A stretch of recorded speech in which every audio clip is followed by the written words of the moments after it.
మనకి మామూలుగా ఇంట్లో అప్పుడప్పుడు కూరగాయలు అందుబాటులో లేకపోవచ్చు. 1, 2, 3 ఐటెమ్స్ అయితే చాలా కొన్ని కొన్ని కూడా మిగులుతా ఉంటాయి. దాంతో అటు పడేయలేము, ఇటు యూజ్ చేయడానికి రాదు. అలాంటి టైంలో ఇలాగా కర్రీ ఒకసారి ట్రై చేయండి. చాలా అంటే చాలా టేస్టీగాను, హెల్తీగాను ఉంటుంది. సో కూరగాయలు వేస్ట్ కాకుండాను ఉంటుంది. దానికోసం ఒక కుక్కర్ తీసుకొని ఆయిల్ వేసి ఆ పోపు దినుసులు, అల్లం వెల్లుల్లి పేస్టు, ఆనియన్స్ వేసి బాగా ఫ్రై చేసిన తర్వాత మీకు ఏ కూరగాయలు అయితే మిగిలిపోయినాయో ఆ కూరగాయలన్నీ వేసి ఇలా కలుపుకోండి. నాకైతే ఈ 3 కూరగాయలు మిగిలిపోయినాయి, అందుకని వీటితో వేసి చేస్తున్నాను. క్యారెట్, ఆలు అండ్ పీసు.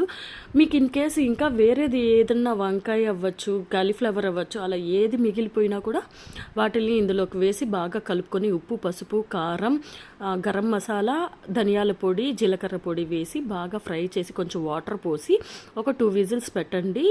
చాలా అంటే